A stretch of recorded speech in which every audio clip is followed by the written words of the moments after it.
आइए प्यारे बच्चों, आज हम लोग रासायनिक समीकरण के कमियों का निराकरण कैसे किया जाता है और सीमांत अभिकर्मक क्या होते हैं, इन दो बिंदुओं को स्पष्ट करने का प्रयास करते हैं। तो सबसे पहले आइए हम लोग रासायनिक समीकरण की जो कमियां हैं उनको कैसे दूर किया जाता है उसका अध्ययन करते हैं। तो सबसे पहले निराकरण के रूप में आता है कि पदार्थ के अवस्था सूत्र के बाद कोष्टक में लिखा जाता है। पीछे आप लोगों ने देखा था कि अभिकर्मक जो होते हैं या बनने वाला जो उत्पाद होता है उसमें ये कमी आ रही थी कि पदार्थ की अवस्था का ज्ञान नहीं होता है। इस कमी का निराकरण करने के लिए जो अभिकारकों के सूत्र होते हैं या बनने वाले उत्पाद का सूत्र होता है उसके दाहिनी ओर, उसके बाद में दाहिनी ओर कोष्टक लगा करके उनकी भौतिक अवस्था लिख दी जाती है। यदि वह ठोस अवस्था में पदार्थ हैं तो उनके बगल में क्या लिखा जाएगा, ठोस के लिए सॉलिड S लिखा जाता है। अगर वह द्रव पदार्थ है तो द्रव के लिए स्मॉल l का उपयोग किया जाता है, और अगर वह बनने वाला पदार्थ गैस है तो गैस के लिए G का उपयोग किया जाता है, जैसा आप समीकरण में देख रहे हैं। अगला बिंदु आता है ताप, दाब और उत्प्रेरक। ये भी कमी के रूप में सामने आई थी बात कि दाब का सांद्रण का पता नहीं चल पाता है, किस ताप पर क्रिया होगी, कितना दाब चाहिए, कौन सा उत्प्रेरक चाहिए।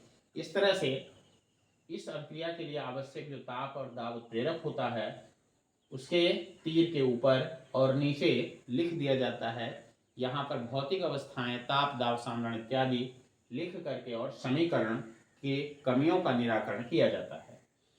बनने वाले अवक्षेप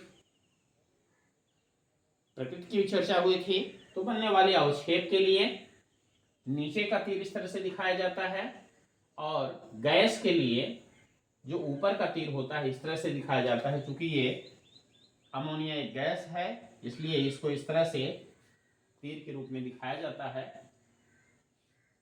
इस तरह से जो रासायनिक समीकरण होता है उसकी कमियों को दूर करके और उपयोगी बना लिया जाता है। आइए दूसरा बिंदु हम लोग देख लेते हैं, सीमांत अभिकर्मक क्या होता है। परीक्षा में ये भी प्रश्न पूछा जाता है। सीमांत जैसा कि इसके नाम से स्पष्ट है ना, सीमा के अंत को निर्धारित करने वाला अभिकर्मक, यानी कोई भी रासायनिक क्रिया किस सीमा तक संपन्न होगी या कितनी मात्रा में उत्पाद बनाएगी, इस मात्रा को निश्चित करने वाला जो अभिकारक होता है, अभिकर्मक होता है, उसी को सीमांत अभिकर्मक कहते हैं। क्या परिभाषा मिल रही है इसकी? तो रासायनिक अभिक्रियाओं में अभिकारक निश्चित अनुपात में संयोग करके उत्पाद बनाते हैं।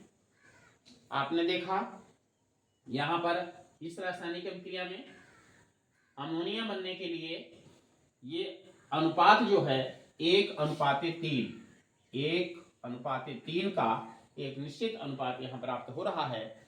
उस निश्चित अनुपात में अभिकारक आपस में क्रिया करके और उत्पाद बनाते हैं। फिर आगे कहा गया कि यदि कोई अभिकारक कम मात्रा में उपस्थित है तो उसके कारण अभिक्रिया रुक जाती है, वह उत्पाद सीमित मात्रा में बनते हैं। अब यहाँ देख रहे हैं कि अगर ये 1 और 3 के सरल अनुपात में रासायनिक संयोग नहीं कर पा रहे हैं, मात्राएं और घट जा रही हैं, जैसे यहाँ 3 भाग हाइड्रोजन होना चाहिए, है ना, और कम मात्रा में हाइड्रोजन उपस्थित रहता है, तो यह अभिक्रिया इस हाइड्रोजन की कमी के कारण रुक जाती है, क्योंकि नाइट्रोजन को क्रिया करने के लिए उसका जो दूसरा पदार्थ हाइड्रोजन है वह नहीं मिल पाता है, इसलिए क्रिया रुक जाती है और अमोनिया का बनना रुक जाता है। इसलिए इस हाइड्रोजन को हम क्या कहेंगे? सीमांत अभिकर्मक कहेंगे, सीमांत अभिकारक कहेंगे, क्योंकि इसके कमी के कारण यह रासायनिक क्रिया रुक गई और उत्पाद का बनना रुक गया है, उसकी मात्रा निश्चित हो गई, अब उससे ज़्यादा और उत्पाद नहीं बन सकता है। ऐसे अभिकारक को हम कहते हैं सीमांत अभिकर्मक। यहाँ इसी बात के लिए इस समीकरण को दिखाया गया है। इसी समीकरण के माध्यम से हमने ऊपर आपको ये सारी चीजें समझा दी। इस तरह से आपको समझ में आ गया होगा कि सीमांत अभिकर्मक क्या होता है, किसी अभिक्रिया के, है ना, उत्पाद बनने की सीमा को निर्धारित करने वाला अभिकर्मक जो कि अभिक्रिया में कम मात्रा में उपस्थित रहता है, ऐसे ही अभिकर्मक को सीमांत अभिकर्मक कहा जाता है। धन्यवाद।